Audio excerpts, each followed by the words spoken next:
साथियों, रीजनिंग की कुछ बेसिक बातों पर अगर चर्चा करें हम आपके साथ, जो कि पूरी रीजनिंग के लिए आपके लिए लाभकारी होगा, जिसको अगर आप समझ लेते हैं तो आपके लिए बहुत ही बेहतरीन रहेगा। अपनी बात को शुरू करूंगा एक प्रश्न के माध्यम से। स्क्रीन पर आपको एक प्रश्न दिखेगा, उम्मीद है कि अब दिख रहा होगा कि दो अमरीकी जा रहे थे, एक दूसरे के बेटे का पिता है। यानी दो अमरीकी जा रहे थे और एक दूसरे के बेटे का पिता है, और आपके पास विकल्प है। क्वेश्चन आपसे पूछा गया कि उन दोनों में क्या संबंध है। विकल्प है पिता पुत्र, दूसरा है भाई बहन, तीसरा है भाई भाई, और चौथा है पति पत्नी। इस सवाल को जब आप देखेंगे तो एक बार मन में ये आएगा आपके कि दो अमरीकी जा रहे थे। तो अमरीकी जा रहे थे तो व्यक्ति का पहला जो दिमाग पर क्लिक करेगा, और शायद ये डिजाइन भी इसीलिए किया गया था। ये प्रश्न आपका यूपीपीसीएस 2018 में पूछा गया था सीसेट में। तो व्यक्ति ये दिमाग भी उसका जाएगा कि दो अमरीकी जा रहे थे तो मैंने वो जानेगा कि मेल है, यानी पुरुष हैं दोनों। लेकिन ऐसा नहीं है, यही रीजनिंग है। दो अमरीकी जा रहे हैं मतलब अमेरिका में रहने वाले अमरीकी होते हो, भारत में रहने वाले भारतीय। तो वो एक पुरुष एक महिला भी हो सकती है, दोनों पुरुष हो सकते हैं, दोनों महिलाएं हो सकती हैं। और फिर रिश्ते की कंडीशन डाल दी गई कि एक दूसरे के बेटे का पिता होगा। तो एक दूसरे के बेटे का पिता तभी संभव है जब वो दोनों आपस में पति पत्नी हो। तो इसका सही जवाब क्या हो जाएगा? पति पत्नी। समझ ये आता है कि रीजनिंग शब्द ही रीजन शब्द से बना, यानी आपके दिमाग की जो कैपेसिटी है, जो क्षमता है तर्क करने की, तर्क को पकड़ने की, तर्क को समझने की, उसी के आधार पर तय होता है कि आप रीजनिंग में कितना बेहतर कर पाएंगे। जैसे मैं आपसे कुछ और बेसिक बातें कर लेता हूं, दो तीन, जिससे आपको हो सकता है अगली बार सवाल जब आप रीजनिंग का पढ़ें तो बेहतर समझ जाए। जैसे मैं पहली बात करता हूं कि मैंने कहा कि ए कॉमा बी मित्र हैं, ए कॉमा बी मित्र हैं, जो सी का भाई है। ए और बी मित्र हैं जो सी का भाई है। इसी बात को ऐसे कह लो कि ए बी का मित्र है, ए बी का मित्र है जो सी का भाई है। तो एक बात हमने बोली, ए बी का मित्र है जो सी का भाई है। अब इसका दूसरा पहलू, ए बी का मित्र है और सी का भाई है। अब दोनों बातों में जो और का अंतर है, बाकी कोई नहीं। जहां पहले वाले में जो है, दूसरे वाले में और है। तुमने कहा एक दूसरे, ए और बी, ए बी का मित्र है जो सी का भाई है, एक बार बोला और सी का भाई है। तो याद रखना, ये जो होता है ना, ये बाद वाले के लिए होता है। जैसे ए बी का भाई है, ए बी का मित्र है जो सी का भाई है, तो सी का भाई कौन हुआ? बी।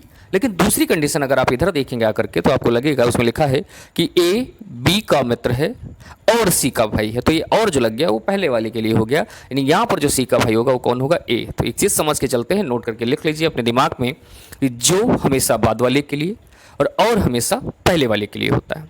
यहीं से एक चीज़ और समझते हैं जिससे आपको बेहतर समझ आ जाएगा। एक शब्द है से और एक शब्द है के। रीजनिंग में इन दोनों शब्दों का भी मतलब थोड़ा सा समझ लीजिए। इनका अपना रोल रहता है, खासकर जब आप प्रश्न पढ़ते हैं या भाषा वाले प्रश्न होते हैं, जैसे आप पजल वगैरह सॉल्व करते हैं, या फिर आप अल्फ़ाबेट के कोई क्वेश्चन सॉल्व करते हैं, या फिर कोई भी क्वेश्चन सॉल्व करते हैं। जैसे मैं कह रहा हूँ, आप समझिएगा।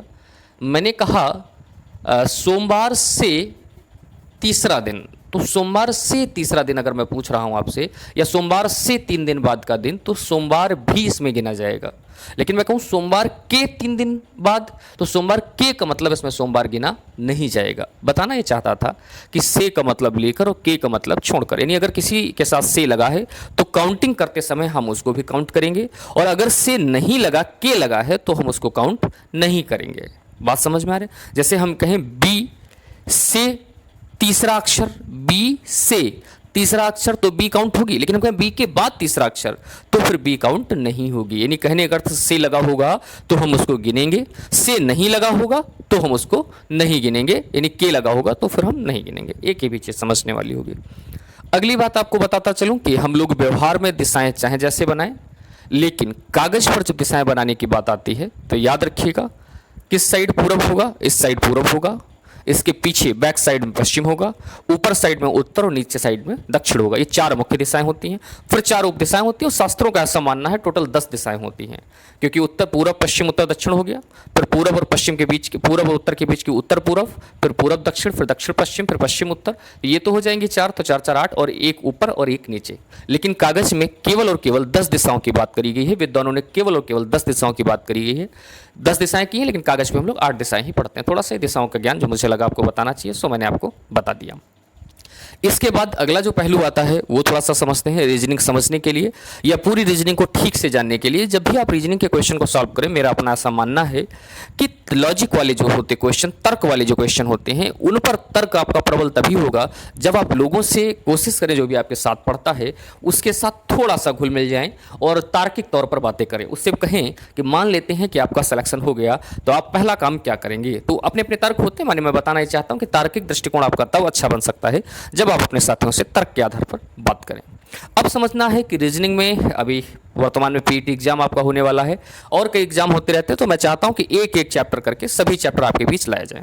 इसमें दिक्कत ये आती है कि आप लोग चाहे लाइक किया करें ना किया करें, सब्सक्राइब करें अथवा बिल्कुल ना करें, लेकिन शेयर जरूर कर दिया करिए, क्योंकि जब आप शेयर करते हैं तो चीज़ें, हो सकता है कोई व्यक्ति ऐसा बैठा हो जिसको आवश्यकता हो इन चीज़ों की, जो चाहता हो कि रीजनिंग हमें कॉन्सेप्ट के दृष्टिकोण से पढ़ने, एग्जाम के पॉइंट ऑफ व्यू से पढ़नी है, और उस तक अगर वो चीज़ पहुंच गई तो आपको भी पुण्य मिलेगा। तो शेयर तो जरूर कर दिया करिए, लाइक और सब्सक्राइब मत करें अथवा ना करें। अगर अभी तक नहीं किया शेयर तो जाइए पहले शेयर कर दीजिए, फिर आगे बात सुनिए। आगे बात ये करनी थी कि दिक्कत ये आती है कि जैसे पता चला एक, अब इसमें मनोबल क्या होता है जब आप शेयर नहीं करते हो या व्यूज कम आते हैं, तो दिक्कत ये होती है, मनोबल ये डाउन होता है कि अब एक टीचर अगर आपको कंटेंट दे रहा है, दो बातें होती हैं, एक यूट्यूबर जब टीचर बनता है और एक टीचर जब यूट्यूबर बनता है, तो दोनों अलग अलग चीज़ें हैं। जो एक यूट्यूबर टीचर बनता है वो तो क्या करना, उसको पता है कि वो कैसे आकर्षित करना, वो कंटेंट क्या दे रहा मैटर नहीं करता, आप कितना उसको समझ के कितना एग्जाम में जाकर के वो आपको मिलेगा ऐसा कोई ज़रूरी नहीं, लेकिन हाँ उनको व्यूज मिलियन में मिल जाते हैं। अब भले को मैं किसी की आलोचना नहीं कर रहा कि आपका पहले से पीडीएफ तैयार करा ली गई, भले उसी को आकर बोल दिया स्क्रीन पर आकर के, लेकिन हाँ बहुत चिल्ला चिल्लू दिया, ये देखिए वो देखिए हमारी चमत्कार देखिए और ये देखिए 2 मिनट में जादू हो जाएगा, 1 मिनट में गणित सीख जाएंगे। किसी का फूफा ना सिखा पाए 1 मिनट में, खेल है क्या? पढ़ाई आप लोगों के मैं बता रहा हूँ उसको थोड़ा सा सुन लें। पढ़ाई जो है वो एक साधना का विषय है, आप उसके लिए समर्पित होंगे तब होगा। ये 1 मिनट में ये चीज़ सीखे, 10 सेकंड में ये चीज़ सीखें, ऐसा कुछ नहीं होता है। और जितनी चीज़ सिखा भी अगर कोई चीज़ दी गई उतनी ही स्पीड से चली भी जाती है। तो किसी भी चीज़ को सीखने के लिए बहुत ही ईमानदारी से लग जाइए। यूट्यूबर क्या करता है, उसको व्यूज से मतलब होता है, उसको वहाँ से पैसा मिलता है। और यहीं पर जब कोई टीचर रियल कंटेंट डालना चाहता है, वो चाहता है कि हाँ बच्चा उससे पढ़े, तो उसको व्यूज नहीं मिल पाते। क्यों नहीं मिल पाते? क्योंकि वो उतना चिल्ला नहीं पाता। क्यों नहीं मिल पाते? क्योंकि वो संकोच करता है, उसको आदत हो जाती सर सर सुनने की, और पता चला वो आकर के ये भीख नहीं मांग पाता, नहीं लाइक करो सब्सक्राइब करो, लाइक करो सब्सक्राइब करो, तो ये चीज़ें नहीं कह पाता। न कहने के अभाव में उसके व्यूज कमाते, फिर वो निराश हो जाता है, फिर वो दोबारा कंटेंट अपलोड करने की हिम्मत शायद नहीं जुटा पाता है। तो इसलिए कोशिश करें कि जो कंटेंट आपके हित में है इसको भी पहचानना सीखें। मार्केटिंग है, मैं मानता हूँ मार्केटिंग है, लेकिन मुझे जो समझ आता है कि दुनिया का एकमात्र अकेला विषय पढ़ाई है जिसमें मार्केटिंग से ज़्यादा साधना की ज़रूरत है, आपकी मेहनत की ज़रूरत है, आपकी लगन की ज़रूरत है। तो यदि आप लोग चाहेंगे कि हाँ सर ठीक है, ये कैलेंडर का हमारा एक पढ़ा है रिकॉर्डिंग, इसमें इसका लिंक मैं भी नीचे दे दूंगा, देख लीजिएगा कैसा क्या पढ़ाते हैं रीजनिंग। अगर आपको लगे कि नहीं सर रीजनिंग आइए पढ़ाइए आप और बेहतर पढ़ा सकते हैं, या मुझे लग रहा है जैसा कि हाँ एक चीज़ और है कि व्यूज कम या ज़्यादा आने से मुझे ये नहीं फ़र्क पड़ता कि नहीं मैंने पढ़ाया कैसा, क्योंकि काफ़ी दिनों से ऑफलाइन पढ़ा रहा हूँ तो मुझे भली भांति पता है कि मुझे कैसा ज्ञान है। बस अफसोस ये होता है कि शायद ये बच्चों का दुर्भाग्य है कि वो अभी नहीं पहचान पा रहे हैं कि उन्हें कौन सा कंटेंट चाहिए और कौन सा नहीं चाहिए।